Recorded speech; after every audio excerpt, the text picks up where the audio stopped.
jumpa lagi dengan saya Paulus Wiratno dalam Making Life Better, dan topik hari ini adalah belajar tentang kebodohan. Jujur saja, dalam hidup ini terkadang kita membuat kebodohan-kebodohan yang baik kita sadari maupun tidak kita sadari. Dan kadang-kadang kebodohan itu bisa menjerumuskan kita sehingga kita tidak bisa mengakhiri hidup kita dengan baik. Nah, untuk itu topik hari ini kita akan secara khusus membahas tentang apa itu kebodohan dan bagaimana kita belajar dari kebodohan. Lebih baik sebelum kita memulai membahas ini, kita mendengar dulu apa kata mereka tentang kebodohan.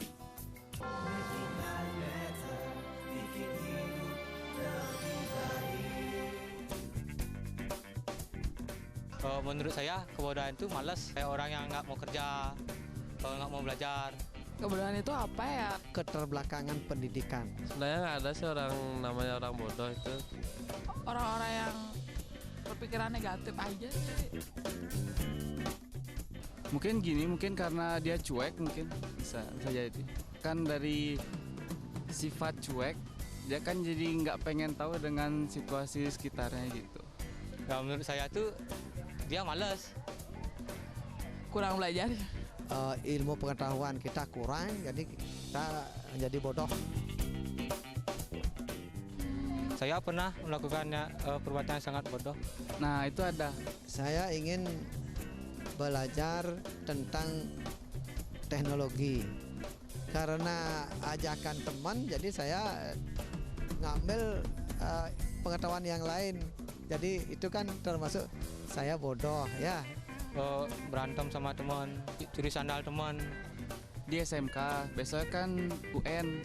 Tapi kita nggak belajar itu gara-gara pelajaran kayak dianggap remeh.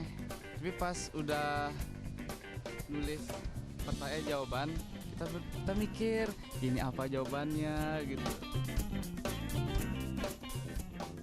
Ada sih masuk komunitas tapi nggak bisa ngejalaninnya tuh. Waktu terbuang sia-sia, bodoh banget, kayak mau menyanyiakan waktu gitu. Menyesal karena teman saya nangis habis itu.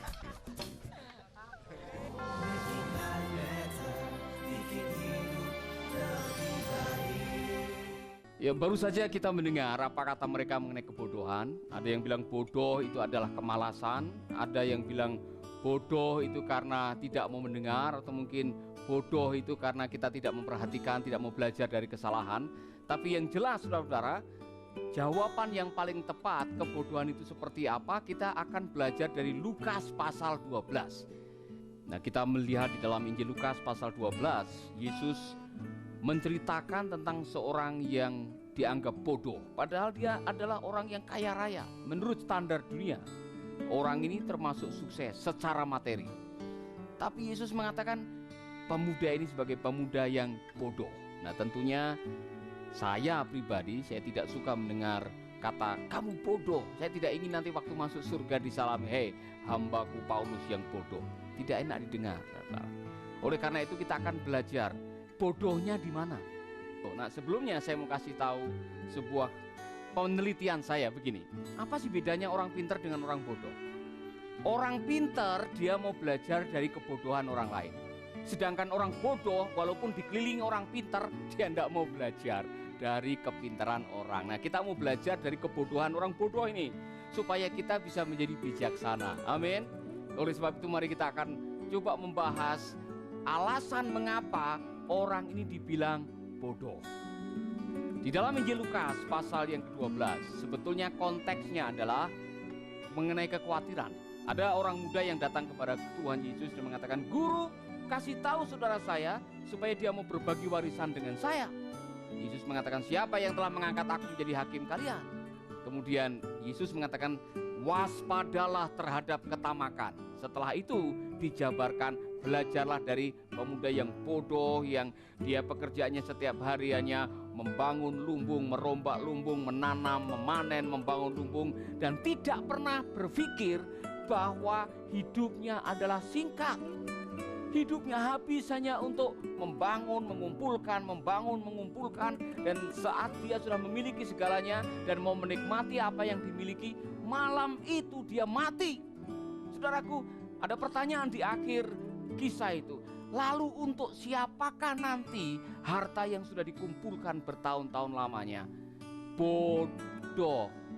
Pemuda yang bodoh ini, dia tidak menyadari bahwa mati dan hidup itu bukan milik kita.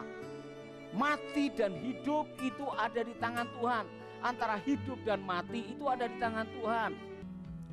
Kebodohan pertama, pemuda ini bodoh oleh karena dia tidak menyadari, tidak punya kesadaran yang jelas bahwa hidup ini singkat dan keabadian itu panjang.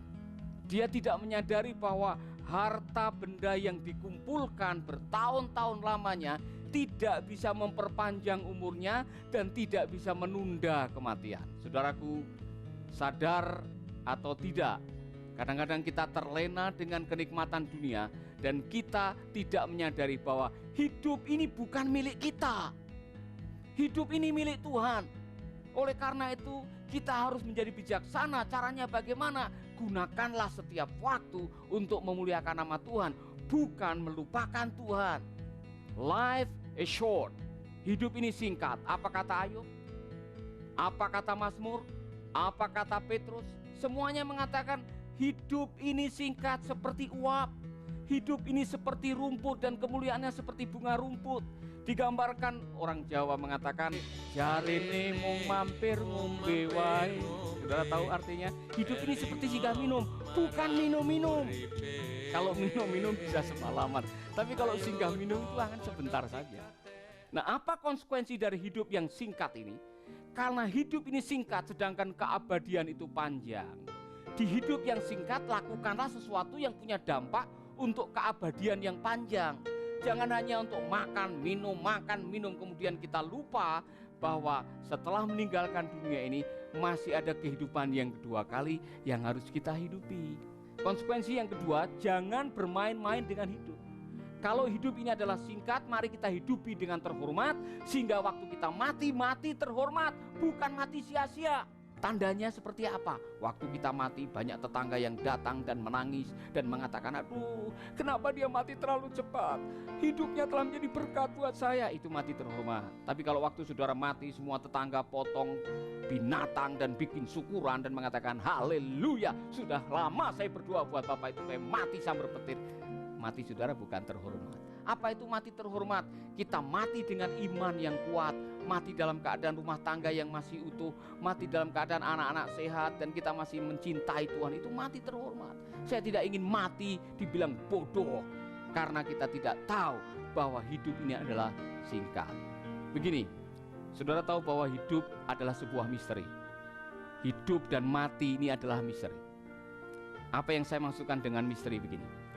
Ada orang yang setiap hari minumnya suplemen, jamu awet muda, aerobik, fitness, saudara-saudara. Puisinya seperti puisinya Khairil Anwar. Aku mau hidup 1000 tahun lagi. Baru minum kopi sambil nonton bola, tahu-tahu bablas. Nggak hidup lagi, artinya mati mendadak. Semua kaget. Padahal kemarin masih ketemu di pasar, tiba-tiba mati mendadak, kami tidak menyangka. Life is short. Tapi sebaliknya ada orang yang saudara tiap malam pengen mati tapi tidak mati-mati. Nah, ada satu kisah yang menarik yang pernah saya lihat sendiri, bahwa hidup ini singkat dan tidak ada yang bisa menduga dan tidak ada yang bisa meng-cancel mengenai kehidupan. Ada seorang ibu yang pada waktu itu kami sama-sama naik sebuah pesawat dari Sorong menuju Makassar. Sebelum pesawat itu mulai take off, dia masih telepon, masih ceria, masih janji-janji kepada anaknya mau membelikan oleh-oleh. Saudaraku tidak menyangka 15 menit setelah take off, tiba-tiba ada goncangan yang keras di pesawat. Kemudian dia merasa seperti ada sesuatu yang tidak beres. Dia mengalami anfal dan akhirnya dalam waktu yang sangat cepat sekali dia meninggal dunia di dalam pesawat di samping saya. Oh saudaraku, pelajaran yang luar biasa yang saya hadapi pada waktu itu karena dia duduk di samping saya. Kenapa seorang ibu yang baru saja bersenda gurau bisa berbicara dengan begitu ceria, tidak menyangka bahwa 15 menit kemudian dia mati begitu cepat. Saudaraku, inilah yang saya sebut dengan hidup dan mati adalah misteri ilahi. Tidak ada yang tahu. Sebaliknya, saya pernah diundang untuk menghadiri sebuah ulang tahun dan mendoakan seorang ibu yang umurnya 106. Dan saya diminta untuk mendoakan ibu ini. Dan anaknya mengatakan, Pak Paulus, ini doa kami, nanti kalau Bapak selesai perjamuan kudus dan Bapak berdoa, doanya hanya satu. Kalau bisa selesai berdoa, kalau waktu kita bilang amin, Ibu saya dipanggil Tuhan. Saudara, tentunya tidak gampang bagi hamba Tuhan untuk mendoakan seperti itu. Masa saya berdoa di dalam nama Yesus, mati kamu sekarang. Tidak bagus, saudara-saudara. Dan memang setelah kami berdoa, ibu itu masih hidup. Yang saya mau sampaikan adalah ini. Ada yang pengen mati, tidak mati-mati. Ada yang tidak pengen mati, tiba-tiba mati. Pemuda ini yang bodoh, dia pikir dia tidak akan mati. Makanya dia merombak, mengumpulkan. Tetapi ternyata apa akhirnya? Dia mati mendadak tanpa diduga. Dan untuk siapakah hartanya itu nanti? Saya menyampaikan ini kepada saudara-saudara. Jangan bodoh. Karena apa? Karena kebodohan saudara bisa menjerumuskan saudara. Dan akhirnya saudara kehilangan apa yang penting di dalam hidup ini. Ada kata-kata bijak dari Timur Tengah. Sembayanglah sekusuk-kusuknya, seolah-olah besok kamu akan mati. Tapi bekerjalah sekeras-kerasnya, seolah-olah kamu akan hidup 1000 tahun lagi. Apa aplikasi dari kata bijak ini? Saudaraku, kalau hidup adalah singkat, gunakanlah hidup saudara, kerjaan saudara, pelayanan saudara sebagai bentuk ibadah kepada Tuhan. Jangan menyia-nyiakan hidup. Seberat-beratnya persoalan saudara, sesulit-sulitnya masalah saudara hari ini, kalau besok pagi saudara cek masih ada nafas, artinya Tuhan masih akan menyertai saudara. Pertolongan Tuhan masih bersama dengan saudara. Amin. Oleh karena itu, saudaraku, mari kita menjalani kehidupan ini dengan bijaksana seperti apa yang dikatakan oleh Mazmur. Mengajarkan kepada kita untuk menghitung hari supaya kita beroleh hati yang bijaksana, dan kebijaksanaan itu atau kepandaian itulah yang akan menolong kita untuk menikmati kehidupan ini. Amin. Konsekuensi yang kedua kalau hidup adalah singkat ialah jangan bermain-main dengan hidup. Jangan seperti pemuda yang bodoh ini. Dia tidak tahu bahwa dia tidak menguasai hidupnya, bahwa ada Tuhan yang Maha Besar yang berkuasa atas kehidupan. Oleh karena itu, saudara-saudara, kalau ada di antara saudara yang sedang menyaksikan program ini dan sementara saudara sedang memboroskan hidup saudara, menggunakan hidup saudara dengan perilaku-perilaku yang membuat saudara menjadi hancur, atau saudara menjadi tersesat, atau saudara mungkin sedang tersesat. Saudara melakukan sesuatu yang tidak sesuai dengan kebenaran. Saudara berperilaku melakukan hal-hal yang najis yang mendukakan hati Tuhan. Saudaraku, ada kabar baik buat saudara.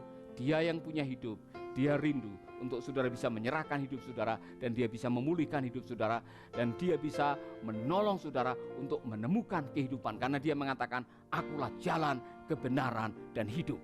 Saudara-saudara yang selama ini sedang bingung, untuk apa kehidupan ini? Saya harus berbuat apa di dunia ini? Berjumpalah dengan Tuhan, karena dialah yang akan menolong saudara kembali memiliki hidup yang luar biasa, hidup yang bahagia, damai, dan sentosa di dalam Yesus. Mungkin saudara mengatakan, Pak, caranya bagaimana? Gampang, bersahabatlah dengan yang pernah mengatakan, akulah jalan, kebenaran, dan hidup, yaitu Tuhan Yesus. Terima dia, jadikan dia Tuhan dan Juru Selamat dalam hati saudara. Hidup bersama dengan dia, berjalan bersama dengan dia, hidup saudara akan menjadi luar biasa. Amin. Amin, saudaraku. Kalau saudara mengatakan, ya Pak Paulus, saya ingin didoakan, saya mau terima Tuhan sebagai Juru Selamat, saudara cukup taruh tangan kanan di dada, dan saya akan berdoa buat saudara. Mari kita berdoa. Bapa kami di dalam surga, kami percaya firman-Mu, ya dan amin. Hari ini kami belajar bahwa hidup kami adalah milik-Mu, dan kami tidak ingin menjadi orang bodoh. Itulah sebabnya kami menyerahkan hidup kami dan mau belajar untuk berjalan bersama dengan Engkau yang memiliki hidup ini. Yesus, aku mohon ampun atas dosa dan kesalahanku, dan aku mengundang Engkau menjadi Tuhan dan Juru Selamatku. Hari ini aku menjadi anak-anak-Mu, dan aku mohon pengampunan atas dosa-dosaku. Di dalam nama Yesus kami berdoa. Amin. Saudara yang dikasihi Tuhan, kalau saudara sudah berdoa seperti tadi, artinya saudara sudah diselamatkan bersama dengan Tuhan Yesus. Dan jangan lupa berjalan bersama dengan Tuhan setiap hari. Bagi saudara-saudara yang ingin mendapatkan bimbingan atau counseling atau doa secara khusus, jangan lupa hubungi nomor telepon atau Facebook atau Skype seperti apa yang ada di bawah ini. Dan kami senang hati menolong saudara.